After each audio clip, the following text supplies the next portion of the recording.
Hello student, set theory के अगले lecture में आप लोगों का स्वागत है। हम लोग कुछ फार्मूला वेन डायग्राम के माध्यम से देख रहे थे, उसी में हम लोग कुछ और आगे देखते हैं, फिर हम लोग क्वेश्चन आंसर भी इस पे करेंगे। जैसे यहाँ पे ए और बी दो सेट दिया हुआ है, तो हम लोग कह सकते हैं कि A minus B equal to A intersection B complement, या B minus A equal to B intersection A complement, या ए माइनस बी इक्वल, अगर ए के बराबर है तो A intersection B equal to 5। इसमें से एक फार्मूला हम इसका डेरिवेशन देखेंगे वेन डायग्राम के माध्यम से कि कैसे हो रहा है।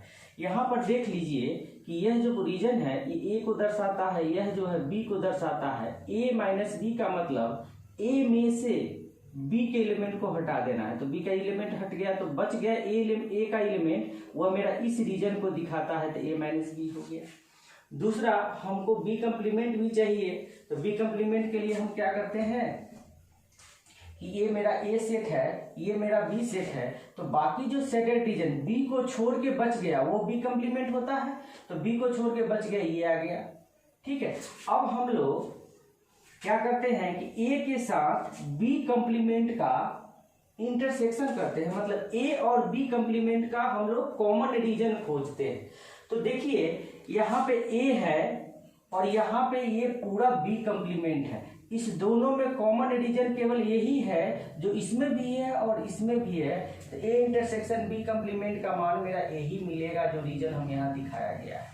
तो आप क्या देख रहे हो कि ए माइनस बी का जो रीजन है और ए इंटरसेक्शन बी कम्प्लीमेंट का जो रीजन है, दोनों रीजन सेम है, इसलिए हम कह सकते हैं कि A minus B A union B complement के, ए इंटरसेक्शन बी कम्प्लीमेंट के इक्वल होगा। ठीक है, उसी आधार पर और भी फार्मूला हम लोग देख सकते हैं। एक फार्मूला हम ये भी कह सकते हैं कि अगर A union B intersection A union B complement A के इक्वल होता है, इसको भी वेन डायग्राम से जितने फार्मूलाज हैं सारे फार्मूलाज को हम लोग डिराइव कर सकते हैं। इससे वेन डायग्राम बहुत इजी होता है और बहुत आसानी से हम लोग इसको कर सकते हैं।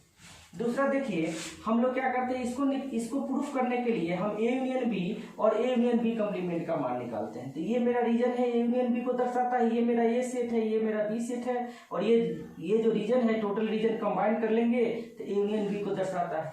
यहाँ पे देखिए ये मेरा ए है, ये मेरा बी है, और ये जो रीजन जो सेटेड रीजन है ये बी कम्प्लीमेंट को दर्शा रहा है।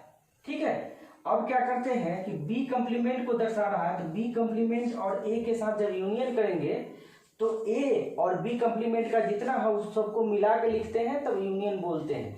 तो ए तो टोटल ये है, अब बी कम्प्लीमेंट बाकी का सारा है, तो ये बाकी का सारा और ए को कंबाइन कर दिए तो मेरे पास इस तरह का रीजन आ गया, ए यूनियन बी कम्प्लीमेंट आ गया। अब ए यूनियन बी कम्प्लीमेंट और ए यूनियन बी का इंटरसेक्शन मतलब कॉमन रीजन खोजना है, तो ए यूनियन बी ये है और ए यूनियन बी कम्प्लीमेंट ये है, तो इसमें हमको कॉमन क्या मिल रहा है, केवल यही एक रीजन है जो इसमें भी है और इसमें भी है, यानी कि यहाँ पे दिखा रहा है। तो जो रीजन हम यहाँ पे दिखा रहे हैं वह मेरा किसके बराबर है, ए के बराबर है, यानी हम कह सकते हैं कि A union B intersection A union B complement equal to A होता है। इस चीज को हमको ध्यान देने की आवश्यकता है। यहाँ पर हम लोग कुछ और फार्मूला देख रहे हैं वेन डायग्राम से उसका प्रूफ। जैसे ए बी सी तीन गो सेट है, थ्री सेट्स है ए बी सी, तो A minus B intersection C equal to A minus B union A minus C. Venn diagram से प्रूफ करने का कैसे प्रूफ कर सकते हैं, तो पहले जो एलएचएस में वैल्यू दिया हुआ है, जैसे कि बी इंटरसेक्शन सी निकाल के फिर ए में से सब्सट्रैक्ट करके एक रीजन दिखा दीजिए, फिर आप ए माइनस बी रीजन दिखा दीजिए, फिर ए माइनस सी रीजन दिखा दीजिए, दोनों का यूनियन ले लीजिए। अब इससे जो रीजन मिला है और इससे जो रीजन मिला है, अगर दोनों सेम रीजन को रिप्रेजेंट करेगा तो ये फार्मूला ट्रू है। तो जनरली सारे क्वेश्चंस को हम इसी तरीके से प्रूफ कर सकते हैं, देख सकते हैं। एक का मैंने प्रूफ बताया है, बाकी मैंने लिख दिया है फार्मूला के रूप में, आप लोग प्रूफ करके देखेंगे। अगर नहीं आएगा तो आप हमारे कमेंट बॉक्स में लिखेंगे, तो मैं फिर से इसको डिराइव करके आप लोगों को बताऊंगा या इसके बारे में और जानकारी दूंगा। ठीक है, तो देखिए हम लोग पहला formula A minus B intersection C equal to A minus B union A minus C कैसे प्रूफ करते हैं। तो सबसे पहले हम बी इंटरसेक्शन सी निकाले हैं। बी इंटरसेक्शन सी का मतलब बी और सी का कॉमन, तीन सेट हमने ले लिया है और बी और सी का कॉमन रीजन दिखा दिया है, ये कॉमन रीजन है बी और सी में। ठीक है, अगला हमने क्या किया है कि अब ए में से बी इंटरसेक्शन सी को हटाना है, तो ए में से बी इंटरसेक्शन सी का केवल यही पार्ट है इसके अंदर, बाकी ये पार्ट है नहीं तो इस पर हम बात करेंगे नहीं, तो इसको हटा के जो लिखेंगे तो बाकी ये रीजन आएगा। तो ये रीजन को मैंने दर्शा दिया है यहाँ पे। ए माइनस बी इंटरसेक्शन सी हो गया, ये एलएचएस में रीजन हो गया। अब आरएचएस का रीजन देखना है तो आप ए माइनस बी निकालो, तो आप ए में से बी वाले सिस्टम को, जो बी का कुछ एलिमेंट सी में, उसको हटा के लिख दो, तो ये ए माइनस बी का रीजन हो गया। ये रीजन हो गया ए माइनस बी का। उसी तरह से ए माइनस सी चाहिए तो सी वाले रीजन को ए में से हटा दो, तो ये रीजन हो गया ए माइनस सी का। ठीक है, अब दोनों का यूनियन लेना है तो इसका और इसका कॉम्बिनेशन चाहिए। यूनियन का मतलब दोनों के एलिमेंट को मिला के लिखना। तो कॉम्बिनेशन ले लिए तो ये इसमें आ गया, ये है ही, और ये भी इसमें शामिल हो गया। तो फाइनली जो मेरे पास रिजल्ट आया वो मेरा ये रीजन आया। आप इस रीजन को देखिए, A union B A minus B union A minus C का जो रीजन है और ए माइनस बी इंटरसेक्शन का रीजन है, दोनों देखिए सेम रीजन को दर्शाता है। इसलिए हम लोग वेन डायग्राम से दिस इक्वल टू दिस कह सकते हैं। इसी तरह से कुछ और भी फार्मूला लिखा हुआ है कि A minus B union C A minus B intersection A minus C है। इसको भी बहुत आसानी से आप प्रूफ कर सकते हैं। पहले बी यूनियन सी निकाल लीजिए, ए में से सब्सट्रैक्ट करके उस रीजन को दर्शा दीजिए, ए माइनस बी के रीजन को और ए माइनस सी के रीजन को दर्शा के दोनों का कॉमन ले लीजिए। सेम प्रक्रिया से हम लोग प्रूफ कर सकते हैं। बाकी ये भी है, लास्ट में लिखा हुआ है A intersection B symmetric difference C. Symmetric difference हम ऑलरेडी पिछले वीडियोज में बता चुके हैं कि सिमेट्रिक डिफरेंस क्या होता है। तो ये जो मेरा होता है A intersection B symmetric difference A intersection C. इस तरह से कुछ बेसिक फार्मूलाज हम लोग देखें। अब हम लोग सेट थ्योरी का कुछ प्रैक्टिकल एप्लीकेशंस और उसके फार्मूलाज के बारे में बात करेंगे। ठीक है, शुरू हम लोग practical application of set theory पे चलते हैं। उस पर कुछ क्वेश्चंस करने से पहले हम कुछ इंपॉर्टेंट फार्मूला करेंगे जो बहुत जरूरी है। जैसे ए और बी दो फाइनाइट सेट है और यू कोई फाइनाइट यूनिवर्सल सेट है, तो n A union B equal to n A plus n B minus n A intersection B होता है, या n A minus B plus n B minus A plus n A intersection B होता है। वास्तव में लिखा हुआ क्या है, थोड़ा इसको हम समझते हैं।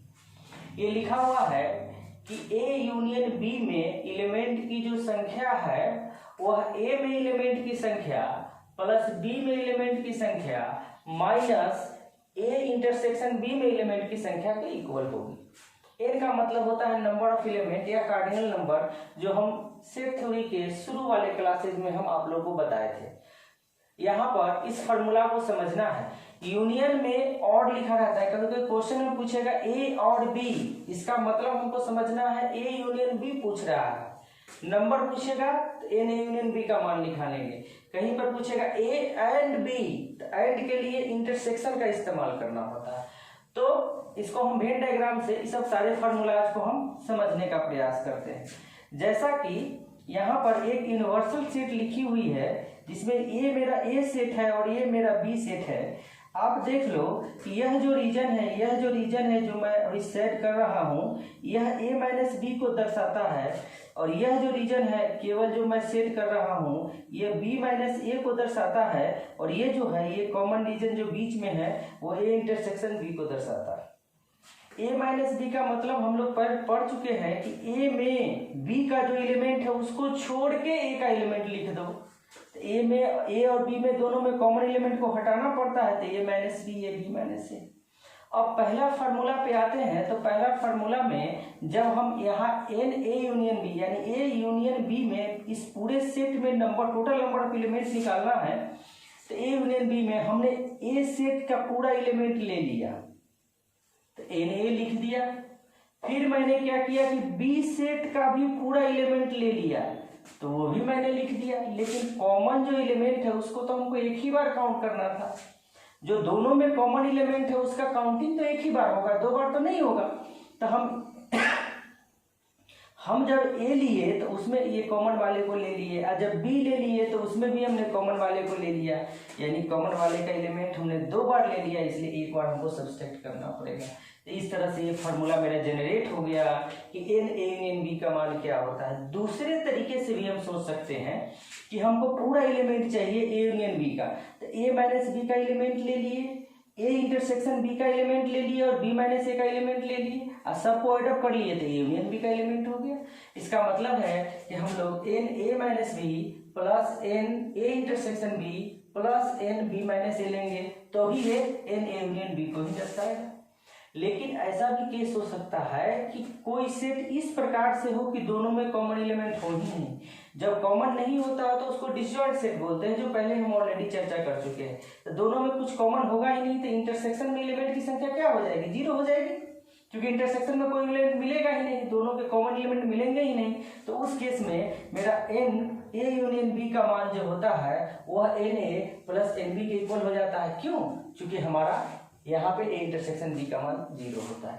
अब दूसरा फार्मूला हम ये भी जनरेट कर सकते हैं कि अगर ये मेरा सेट ए है, हमको इस सेट के एलिमेंट को चाहिए, तो ए माइनस बी के एलिमेंट और ए इंटरसेक्शन बी के एलिमेंट को दोनों को एड अप कर लेंगे तो सेट ए का नंबर ऑफ एलिमेंट पता चल जाएगा। जैसे फार्मूला में n A equal to n A minus B plus n A intersection B.